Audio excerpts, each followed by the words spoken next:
मैं हूं एच.एम. ज़करिया और आप देख रहे हैं अपना यूट्यूब चैनल इंफॉर्मेशन पॉइंट। इस यूट्यूब चैनल पर आप करियर काउंसलिंग, टैलेंट डिस्कवरीज की वीडियोस देखते रहते हैं। बहुत से नौजवान हमारी वीडियोस से मुस्तफ़ीद हो रहे हैं और आप भी अगर इनमें शामिल होना चाहते हैं तो इस चैनल को सब्सक्राइब कीजिए, लाइक कीजिए, शेयर कीजिए। इस घंटी के निशान को भी हल्का सा छू दीजिए। ये इंशाअल्लाह आपका माइंड ज़रूर चेंज कर देगा। मारूफ नफ्सियात दान कार्ल यूंग ने सबसे पहले इंसानी शख्सियत पर काम किया। उसने 1912 में एक लेक्चर के दौरान एक थ्योरी पेश की। उसका सवाल यह था कि इंसान रैंडमली बिहेव कर सकता है। उसका कहना था कि इंसान रैंडमली बिहेव नहीं करता। उसने ही सबसे पहले इंसानों की किस्में दरियाफ्त की। उसने कहा, इंसान अपनी किस्म से बिहेव करता है। हम इंसान को उसके बिहेवियर के मुताबिक चेक कर सकते हैं। उसने फ्राइड की थ्योरी के साथ भी इख्तलाफ किया तो फ्राइड ने उसके अमेरिका से निकलवा दिया और ये स्विट्ज़रलैंड चला गया। ये वहाँ झील के किनारे इसने घर बनाया और वहाँ पर रहने लगा। वहाँ उसने एक थ्योरी लिखी और इस थ्योरी को उसने स्विस ज़बान में लिखा और काफ़ी अरसे बाद इसकी इंग्लिश में ट्रांसलेशन हुई। एक बैंकर ने सबसे पहले ये किताब खरीदी। वो किताब घर लेकर आया तो उसकी बीवी और बेटी इंसानी नफ्सियात में दिलचस्पी रखते थे। उन्होंने जब ये किताब पढ़ी तो वो इसकी थ्योरी से बड़ी मुतासर हुई और यूं उसके काम को उन्होंने आगे बढ़ाया। उसके बाद उन माँ बेटी ने यानी ब्रिक्स और बेटी मायर्स ने एक टूल डेवलप किया जो आज तक इंसानी शख्सियत को जांचने के लिए इस्तेमाल किया जाता है।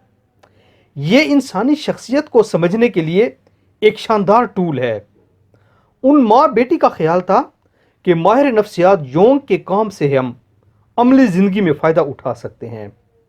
उसकी मदद से हम इंसानों की शख्सियत को समझ सकते हैं और फिर उसके मुताबिक अपने पसंदीदा प्रोफेशन का इंतखाब बड़ी आसानी से कर सकते हैं।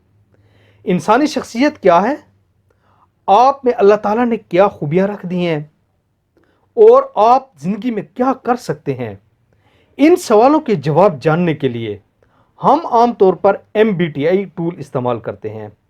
ये MBTI टूल है क्या, आज की इस वीडियो में हम इसके ऊपर बात करेंगे। इंसानों की 4 अक़साम होती हैं। पहली किस्म इंट्रोवर्ट और एक्सट्रोवर्ट। हम इंसान 2 दुनियाओं में रहते हैं। एक हमारे अंदर की दुनिया होती है और एक बाहर की दुनिया होती है। अंदर की दुनिया में ज़्यादातर रहने वाले लोग इंट्रोवर्ट कहलाते हैं और बाहर की दुनिया में ज़्यादातर रहने वाले लोग एक्सट्रोवर्ट कहलाते हैं। इंट्रोवर्ट वो होते हैं जो ज़्यादातर आइडियाज़ पर बात करते हैं। ये मेल जोल ज़्यादा नहीं रखते बल्कि अकेले रहते हैं, क्योंकि ये अकेलेपन से ही अपने अंदर एनर्जी हासिल करते हैं। जबकि एक्सट्रोवर्ट ज़्यादा बातूनी होते हैं। वो हमेशा महफिल पसंद करते हैं।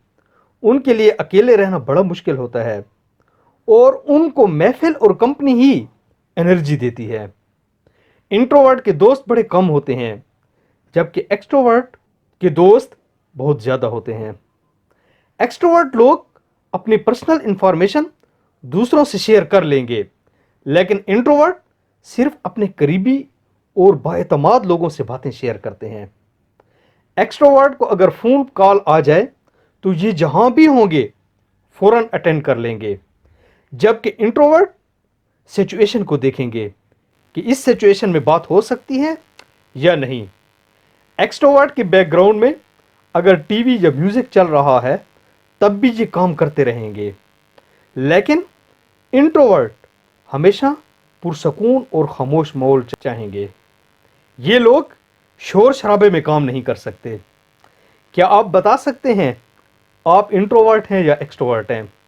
आप इन निशानियों से अपने आप को जान सकते हैं कि आप इंट्रोवर्ट हैं या एक्सट्रोवर्ट हैं। आप अपना इंट्रोवर्ट या एक्सट्रोवर्ट जानकर हमारे इस व्हाट्सएप नंबर पर हमें बताएं कि हम इंट्रोवर्ट हैं या एक्सट्रोवर्ट। तो फिर हम आपको बताएंगे कि आपको आगे किस कैरियर में जाना चाहिए और आप ایک کامیاب زندگی کیسے گزار سکتے ہیں۔ اگر آپ کو یہ ویڈیو پسند آئی ہے تو آپ اسے کسی نہ کسی کے ساتھ شیئر ضرور کیجیے گا، یہ انشاءاللہ کسی نہ کسی کا مائنڈ ضرور چینج کر دے گی۔